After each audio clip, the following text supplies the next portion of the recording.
Assalamualaikum warahmatullahi wabarakatuh. Dengan adanya video ini, saya akan menjelaskan sebuah jurnal tentang sosiologi komunikasi yang berjudul Mobile Phone Communication Extending Movement to Mediated Interaction dari Ruth Reddy. Secara garis besar, bahwa jurnal ini membahas bagaimana interaksi menurut pandangan Huffman daripada komunikasi yang dimediasi. Adapun video ini dibuat untuk memenuhi tugas ujian semester daripada mata kuliah Sosiologi Komunikasi dengan dosen pengampu Ibu Dr. Agustina Multi Purnomo SP MSI.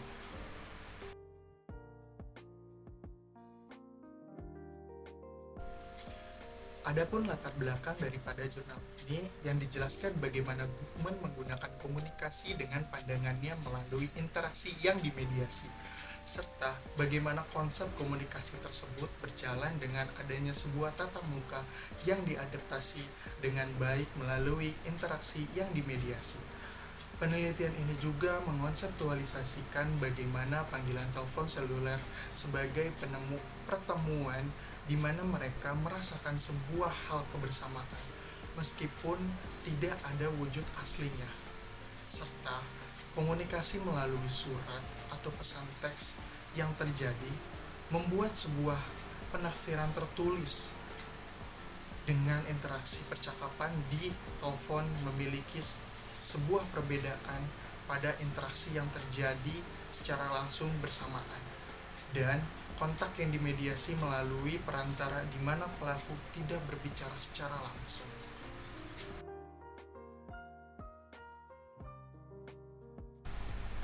Adapun jurnal ini memiliki tujuan, yaitu menganalisis interaksi tatap muka dengan menggunakan pandangan penggunaan handphone.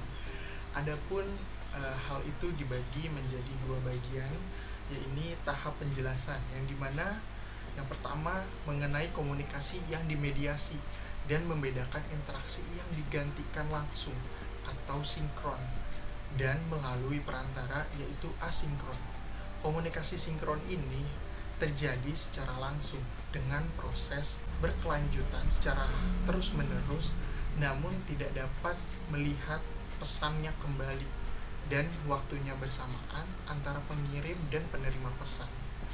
Dan sebuah perasaan itu akan merasakan kondisi di mana sosok lawan berbicaranya itu berada dekat bersama-sama dengan kita. Namun komunikasi asinkron ini atau yang tidak langsung ini, ia yang tidak memungkinkan adanya praktik kerja sama yang bersinambungan, bertukaran surat atau pesan teks, dapat memonitoring tanggapan satu sama lain, namun tidak ada kolaborasi berkelanjutan secara langsung. Pertemuannya juga membutuhkan waktu lama dan membutuhkan interaksi yang terfokus dan berkelanjutan.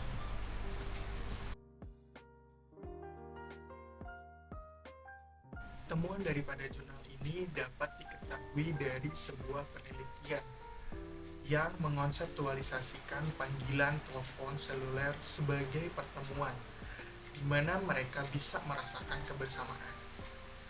Meskipun tidak memiliki wujud, tetapi tidak dilakukan pada saat kegiatan manusia tertentu karena harus mementingkan hak-hak orang lain.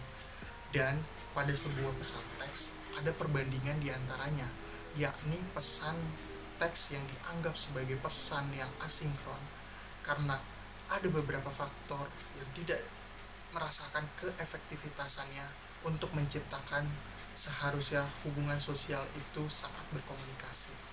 Kemudian pesan teks itu jauh lebih efektif dalam penyampaiannya dan dapat memonitoring hasil percakapan.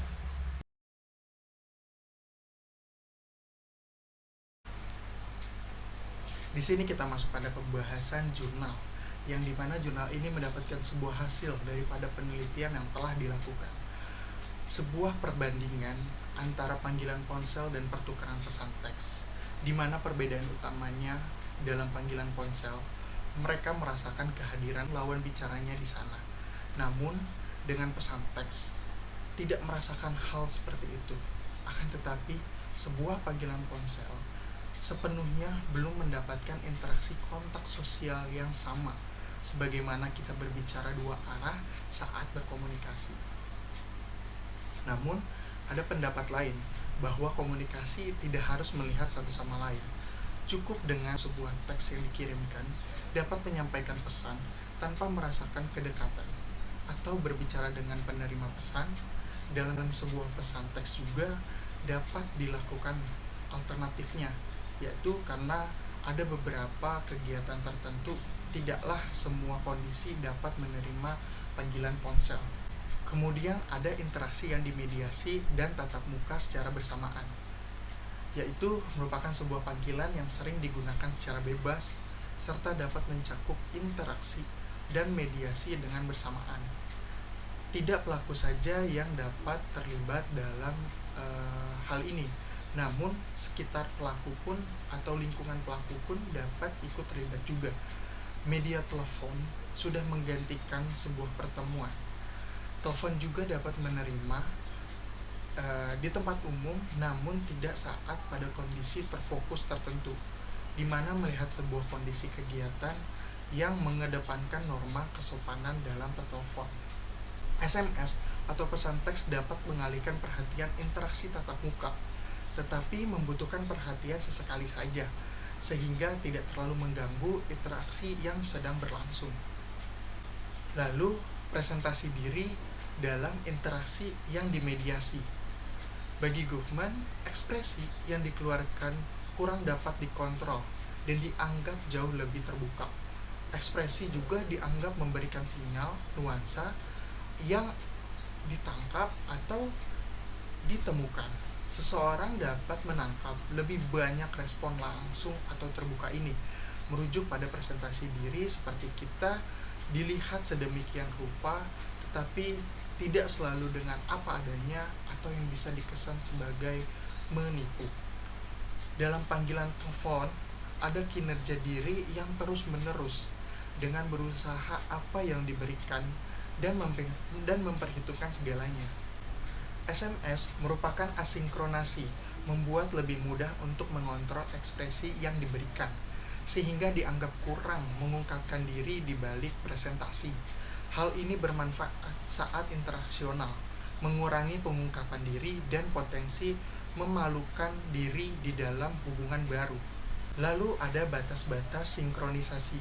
Dalam hal ini dapat membedakan sebuah antar komunikasi sinkron dan asinkron agar kabur dan tidak sepenuhnya ditentukan oleh teknologi, seperti email yang dianggap sebagai media tidak sinkron.